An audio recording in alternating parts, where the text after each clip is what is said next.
Police में भी कोई भर्ती होता है तो 10 साल बाद 15 साल बाद बहुत मोटा सा हो जाता है, बीमार हो जाता है, लेकिन हमारा कार्यकर्ता बीमार नहीं होगा। ये हमारी मर्यादा है। हमारा कार्यकर्ता समर्थ होगा, सामर्थ्यवान होगा, आर्थिक रूप से, शारीरिक रूप से। पूज्य स्वामी जी महाराज कहते हैं कि जो अत्यंत गरीब व्यक्ति है उसकी हमें सेवा करनी है, उसको उसकी मजदूरी छुड़वाकर हमें काम में नहीं लगाना। वो तो केवल घर पे योग करे, अपने आप को ठीक करे। पूज्य स्वामी जी महाराज कहते हैं कि हम सबको सामर्थ्यवान बनना है। आप पतंजलि योग पीठ में आए, आप किसी दूसरे मंदिर में, आश्रम में जाते हैं तो ना खाना होता, ना बर्तन होती, ना रोटी मतलब बनाने की मशीन होती, ना साफ सफाई होती, ना एसी होते। हमारे हर कमरे में एसी लगा हुआ है कि नहीं लगा हुआ? एसी हमारा लगा हुआ हो लेकिन हम एसी का प्रयोग नहीं करें, यह तेन तक तेन भुंजिता है। हमारी भारत की संस्कृति क्या कहती है कि हमारे पास सब कुछ हो लेकिन हम प्रयोग उतना ही करें जितना करने की आवश्यकता है। हमारे पास हवाई जहाज भी हो, हेलीकॉप्टर भी हो, लेकिन हम हवाई जहाज हेलीकॉप्टर का प्रयोग भी मानवता के कल्याण के लिए करें, ऐसी हमारी संस्कृति है। तो हमारा कार्यकर्ता समर्थ होगा। आप सब लोगों को भी आर्थिक तौर पर भी समर्थ बनना है, गलत काम करके नहीं बनना, अच्छा काम करके बनना है। जैसे पूज्य स्वामी जी महाराज ने, अगर पूज्य स्वामी जी महाराज सामान्य साधु सन्यासी की तरह केवल दान मांगते, दक्षिणा लेते, तो क्या पतंजलि योगपीठ इतना बड़ा बन सकता था? दान तो थोड़ा मिलता ना। पूज्य स्वामी जी महाराज ने विदेशी कंपनियों को टक्कर दी और स्वदेशी का प्रकल्प खड़ा किया। दवाइयों से लेकर, भस्मों से लेकर, चूर्ण चटनी से लेकर, मसालों से लेकर, बाथरूम की चीजों से लेकर सारी चीजों का निर्माण उच्च गुणवत्ता का करना प्रारंभ किया और इतने स्वावलंबी बने कि आज पतंजलि योगपीठ की कीमत, पतंजलि आयुर्वेद की कीमत 1 लाख करोड़ रुपए से ज्यादा है। पतंजलि से आप सब जुड़े हैं तो आप सबको भी समर्थ पूज्य स्वामी जी महाराज बनाना चाहते हैं। 2 साल पहले पतंजलि ने रुचि सोया नाम की एक कंपनी को टेक ओवर किया था। उस समय उसका शेयर 650 रुपए में पूज्य स्वामी जी महाराज ने लॉन्च किया और अपने कार्यकर्ताओं को हमने बैठक करके कहा कि आपने जो बैंक में 6-7% की एफडी में पैसे रखे हैं और 4 साल 5 साल के लिए आपने किसी बड़े बेटा बेटी की शादी के लिए, उनकी शिक्षा के लिए पैसे रखे हैं, तो आप ये रुचि सोया का शेयर ले लीजिए, ये शेयर 2 साल में डबल हो जाएगा। आंतरिक अपने कार्यकर्ताओं को हमने संदेश दिया। किसको पता है हमने संदेश दिया था? हाथ खड़ा करो। जो पहली लाइन में बैठे हैं उनको पता होगा, आपको भी बताया होगा जिले वालों ने। तो 650 वाला शेयर 6 महीने के अंदर 1300 रुपए, 1400 रुपए हो गया और 2 साल के अंदर वो 2000 रुपए तक हो गया। तो जिन्होंने लिया उनके पैसे 3 गुणे हुए या नहीं हुए? किस किस ने लिया था? यहां पर कौन कौन है? ये बसेड़ा जी बैठे हैं, चंद्रपाल जी। कितना लिया था चंद्रपाल जी? 10 लाख का लिया था। तो 10 लाख का 650 में लिया, 800-900 में लिया, तो 10 लाख के कितने हो गए अभी आपके? 10 लाख में 10 लाख रुपए बच गए इनको 1.5-2 साल के अंदर। तो ये भाई चंद्रपाल योगी जी हैं हरियाणा से। हम आपको शेयर मार्केट में नहीं लगा रहे हैं, एक उदाहरण दिया है मैंने। आपको शेयर मार्केट का काम नहीं करना, कर्जा नहीं लेना। पहली बात क्या कही कि बचत का पैसा है तो बहुत अच्छी कंपनी में, जहां भरोसा है कि ईमानदारी से काम होता है, कोई गड़बड़ घोटाला नहीं होता है, वहां पर लगाया जा सकता है।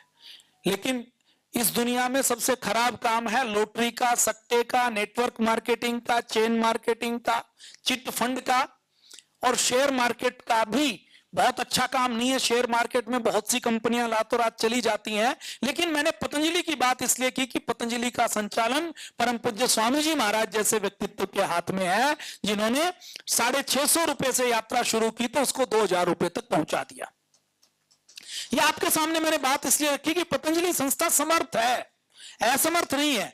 पतंजलि संस्था समर्थ है, इसीलिए भारतीय शिक्षा बोर्ड बनाया। इस भारतीय शिक्षा बोर्ड के संचालन में और बनाने में पतंजलि के कम से कम 400-500 करोड़ रुपए खर्च होने वाले हैं। 400-500 करोड़ रुपए खर्च नहीं करेंगे तो हम बोर्ड नहीं बना सकते। हमारे सैकड़ों करोड़ रुपए तो अभी तक खर्च हो चुके। बोर्ड जब बनाया गया तो बोर्ड बनाते हुए एप्लीकेशन लगाने के लिए, जब एप्लीकेशन सरकार ने मंगवाई तो उस समय एक आवश्यकता थी कि आपको ऐसे 30 करोड़ या 60 करोड़ रुपए की गारंटी देनी पड़ेगी कि आप संचालन कर सकते हैं क्या बोर्ड का। आप बिल्डिंग बना सकते हैं, बोर्ड बनाने के लिए जो चीजें चाहिए वो आपके पास है या नहीं है। अगर पतंजलि समर्थ नहीं होती तो क्या ये काम कर सकती थी? पतंजलि समर्थ नहीं होती तो क्या गुरुकुल खोल सकती थी? क्या आचार्य कुलम खोल सकती थी? पतंजलि समर्थ नहीं होती तो आज ये जो प्रशिक्षण है आपके लिए, एसी हॉल की व्यवस्था करना, रूम की व्यवस्था करना, भोजन की व्यवस्था करना, 500 लोगों को बुलाना, उनको लगातार 5-5 दिन के लिए कई महीनों से ये कार्यक्रम चल रहा है, क्या ये संभव था? तो ये सब तभी हुआ जब सामर्थ्य परम पूज्य स्वामी जी महाराज ने पैदा किया। तो हमारा कार्यकर्ता का अगली मर्यादा क्या है कि वो सामर्थ्यवान रहेगा, वो समर्थ रहेगा, वो दीनहीन नहीं रहेगा। आपको भी अपना पुरुषार्थ करके अपने आप को सामर्थ्यवान बनाना है। वेद क्या कहता है कि 100 हाथों से कमाओ। क्या कहता है कि 100 हाथों से, मतलब आप अगर 1 घंटा काम कर सकते हो तो आप 100 घंटा काम करो, और उसके बाद जो कमाया है उसको 1000 हाथों के साथ दान कर दो। जितनी कमाई करने में ताकत लगाओ, उससे ज्यादा काम, उससे ज्यादा ताकत भलाई करने में लगाओ, दान करने में लगाओ। ये हमारे वेद के अंदर लिखा हुआ है।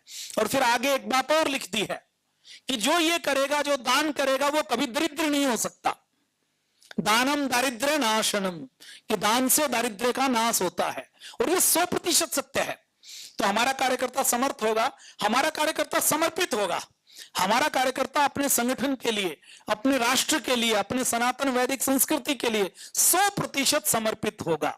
ऐसा नहीं कि 5 दिन यहां पर ट्रेनिंग लेने के लिए आ गए, यहां थे तो यहां की बात अच्छी लगी, बाहर निकले किसी ने और कान में फूंक मार दी, किसी और व्यक्ति ने किसी प्रकार से भ्रम फैला दिया, किसी प्रकार से कहा कि ये राजनीति में जुड़ जाओगे, हमारा झंडा पकड़ लोगे तो हम आपका ट्रांसफर करवा देंगे।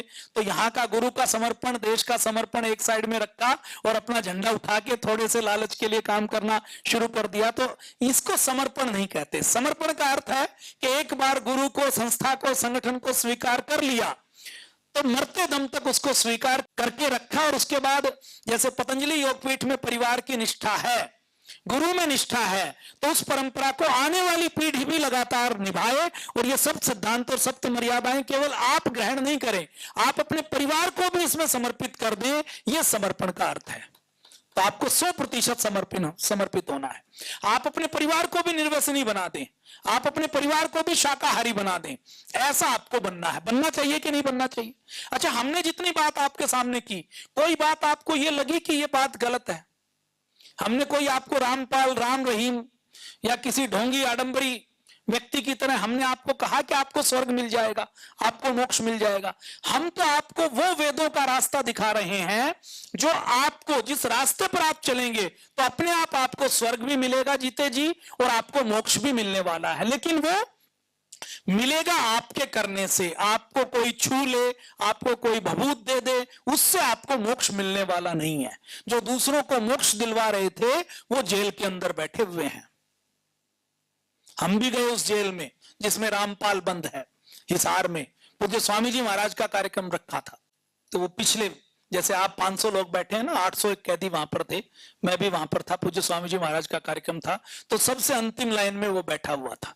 तो हिंदुस्तान के अंदर दिक्कत क्या है कि लोगों को समझ नहीं है, इसलिए ढोंगी, आडंबरी, पाखंडी लोगों को बरगला लेते हैं, बहका लेते हैं। आप में से किसी को थोड़ा सा बोलना आए, आप शुरू कर दें मोक्ष की बात, रातों रात सपने सच होने की बात, चमत्कार की बात शुरू कर दें, तो लोग, आपके पास भीड़ लग जाएगी। 140 करोड़ है, 1 लाख भी मिल गए, 10,000 भी मिल गए, तो दुकानदारी तो चल सकती है कि नहीं चल सकती?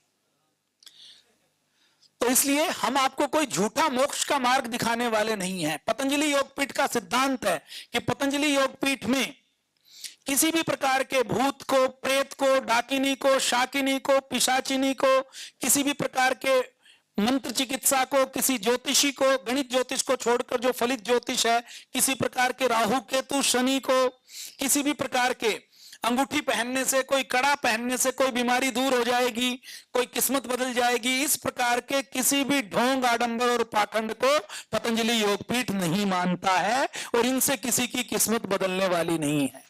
अगर किस्मत बदलनी है तो उसके लिए पुरुषार्थ करना पड़ेगा। आपके पुरुषार्थ से ही आपकी किस्मत बदल सकती है, यही हमारा सनातन कहता है। इसके साथ साथ पतंजलि योगपीठ और क्या कहता है? पतंजलि योगपीठ किसी भी प्रकार के ढोंग, आडंबर और पाखंड का समर्थन नहीं करता। पतंजलि योगपीठ ईश्वर की सत्ता को मानता है, राम जी को मानता है, कृष्ण जी को मानता है, हनुमान जी को मानता है, इनको महापुरुष के रूप में, हमारे पूर्वजों के रूप में मानता है। हनुमान जी के पूंछ थी या नहीं थी, हम इसके ऊपर विवाद नहीं करते। कोई व्यक्ति हनुमान जी की पूजा कर रहा है, परम पूज्य स्वामी जी महाराज कह रहे हैं कि यदि वो गुटखा खा रहा है और हनुमान जी की पूजा कर रहा है तो उसको कोई लाभ नहीं मिलने वाला। लेकिन यदि हनुमान जी की पूजा करते हुए उसने यज्ञोपवीत पहनकर, हनुमान जी हजारों दंड रोज लगाते थे, 100 दंड लगानी शुरू कर दी तो उसके जीवन का कल्याण हो जाएगा। हम तो ये कहते हैं कि चित्र की पूजा मत करो, चरित्र की पूजा करो, व्यक्ति की पूजा मत करो, व्यक्तित्व की पूजा करो, उसके गुणों की पूजा करो। आज राम जी नहीं है, राम जी की फोटो के सामने कोई हार चढ़ाए, कोई प्रसाद चढ़ाए तो जीवन नहीं बदलेगा। लेकिन राम जी जैसा संघर्ष आ जाएगा, राम जी जैसी मर्यादा आ जाए, राम जी जैसा सत्य आ जाए और उसको कोई धारण कर ले तो व्यक्ति राम जी जैसा बन सकता है, ऐसा पूज्य स्वामी जी महाराज कहते हैं। आप पूरे पतंजलि योगपीठ में देखेंगे कोई मूर्ति नहीं है, कहीं प्रसाद नहीं चढ़ाया जाता, लेकिन हवन और यज्ञ हर जगह होता है। ये हवन यज्ञ ये वैज्ञानिक है, ये पर्यावरण को ठीक करता है, ये हमारी विचारधारा को शुद्ध करता है। तो पतंजलि योगपीठ में किसी भी प्रकार के ढोंग, आडंबर और पाखंड को नहीं माना जाता। जो यूनिवर्सल ट्रूथ है, जो सार्वभौमिक सत्य है। अब न्यूटन का सिद्धांत यूनिवर्सल ट्रूथ है या नहीं है? आइंस्टीन का सिद्धांत यूनिवर्सल ट्रूथ है या नहीं है? थर्मामीटर भारत में भी काम करेगा, अमेरिका में भी काम करेगा, एसी भारत में भी काम करेगा, अमेरिका में भी काम करेगा। तो जितने यूनिवर्सल ट्रूथ हैं उनको पतंजलि योगपीठ मानता है। धर्म के नाम पर ढोंग, आडंबर और पाखंड को पतंजलि योगपीठ नहीं मानता। यह किसी धार्मिक संस्था में आपको बताया जा सकता है, लेकिन पतंजलि योगपीठ में बताया जा रहा है।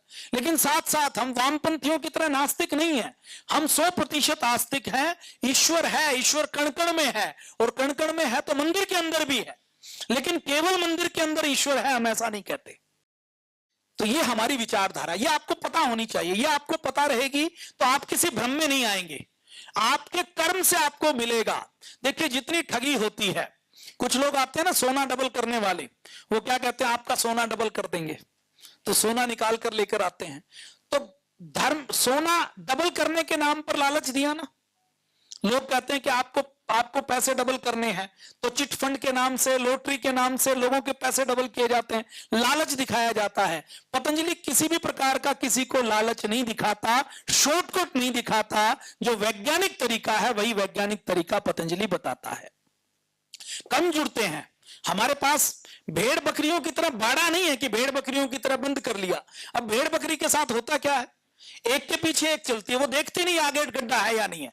एक भेड़ गड्ढे में गिरेगी तो पूरी भेड़ों का रेवड़ गड्ढे में गिरेगा या नहीं गिरेगा? गिरता है कि नहीं गिरता, आप देखते हैं ना। लेकिन पतंजलि योगपीठ भेड़ बकरियां नहीं तैयार कर रहा, पतंजलि योगपीठ तो शेर तैयार कर रहा है जो अपने विवेक से काम कर सके।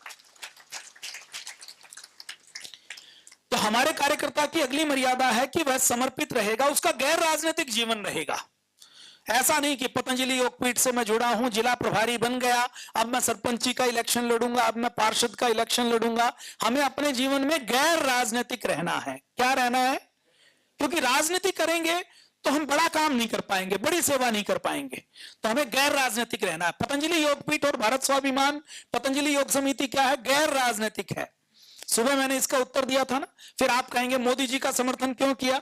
मोदी जी का समर्थन मुद्दों के आधार पर, परिस्थिति की आवश्यकता थी देश को बचाने के लिए, इसलिए किया। लेकिन समर्थन करने के बाद क्या पूज्य स्वामी जी महाराज राष्ट्रपति बने क्या? प्रधानमंत्री बने क्या? मंत्री बने क्या? कोई सरकारी गाड़ी ली, कोई बंगला लिया? तो ऐसा हमारा गैर राजनीतिक जीवन हो।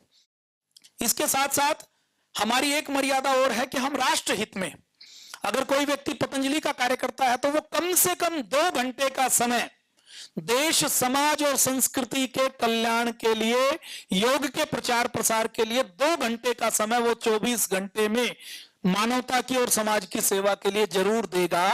ये हमारे लिए सप्त सिद्धांत और सप्त मर्यादाएं हैं। देना चाहिए कि नहीं देना चाहिए? हमारे देश के अंदर लगभग 7 लाख क्रांतिकारी ऐसे थे जिन्होंने फांसी के फंदे को चूम लिया। 7 लाख क्रांतिकारी ऐसे थे जिन्होंने संगीनों के आगे अपनी छाती अड़ा दी। छाती के ऊपर गोलियां खाई अंग्रेजों की, अपना बलिदान दिया, तब ये भारत आजाद हुआ, राजनीतिक तौर पर आजाद हुआ। लेकिन भारत को सामाजिक आजादी अभी दिलवानी है, मानसिक आजादी दिलवानी है, शिक्षा की, चिकित्सा की, न्याय व्यवस्था की, कृषि व्यवस्था की, अर्थव्यवस्था की, इसकी आजादी अभी बाकी है। और इसके लिए हम फांसी के फंदे पर लटके या नहीं लटके, लेकिन कम से कम 2 घंटे का समय हमें देश के लिए देना चाहिए या नहीं देना चाहिए।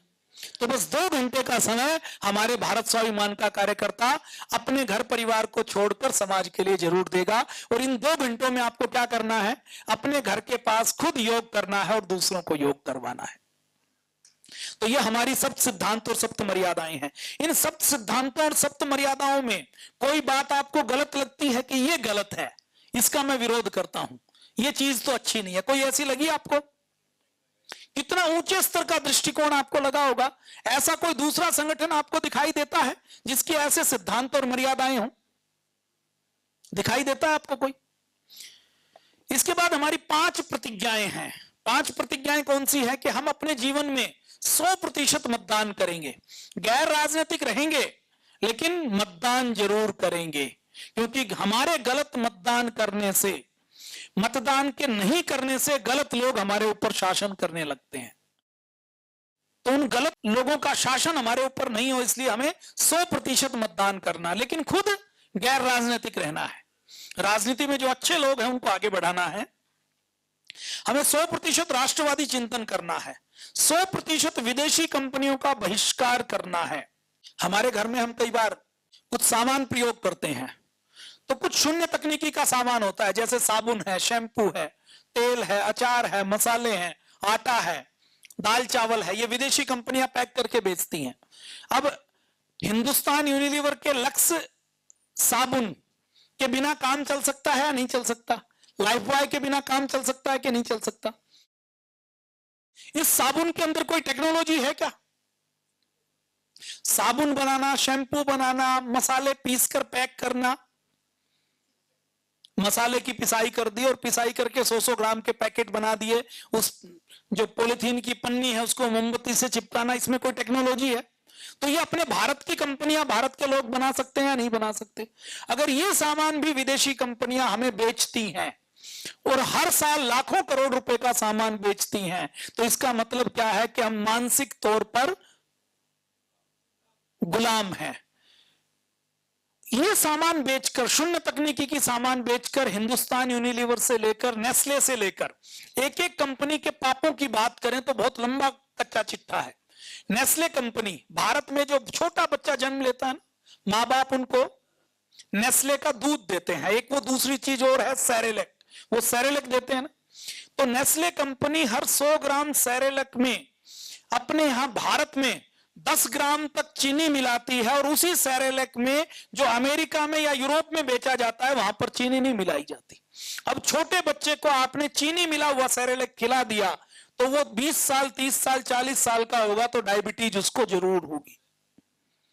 नेस्ले कंपनी जब बनी तो पहल उसने नर्स की कपड़े पहनाकर भारत के अंदर और दूसरे देशों के अंदर डिलीवरी होने के बाद वो मां के पास जाती और ये कहती कि हम, अगर तुम अपना दूध बच्चे को पिलाओगे तो दूध के अंदर गंदगी है, बच्चा भी बीमार हो जाएगा और तुम्हारा फिगर खराब हो जाएगा, और मां के दूध से बच्चे को पूरे पोषक तत्व तो नहीं मिलते, तो ये डिब्बे वाला दूध पिलाओ। उसके बाद जब बच्चे कुपोषण का शिकार हुए तो WHO को कानून बनाना पड़ा, और कानून बनाकर अब हर नेस्ले को अपने हर डिब्बे के ऊपर लिखना पड़ता है कि मां का दूध सर्वोत्तम होता है और यह दूध सर्वोत्तम नहीं होता। बनाना पड़ा कि नहीं बनाना पड़ा? लेकिन ये कंपनियां जब तक कानून बनता है, जब तक जागरूकता होती है, बहुत बड़ा नुकसान कर देती है। तो शून्य तकनीकी की विदेशी वस्तुओं का हमें बहिष्कार करना चाहिए या नहीं करना चाहिए? जैसे अगर मुझे घर में अचार, चटनी, मुरब्बे, तेल, साबुन की जरूरत है, आटे दाल की जरूरत है, वो विदेशी कंपनी का लेना चाहिए या स्वदेशी कंपनी का? अब मान लीजिए मुझे मोबाइल प्रयोग करना है और मोबाइल भारत में बनता नहीं है, कोई कंपनी ऐसी नहीं है जो मोबाइल भारत में बनाए।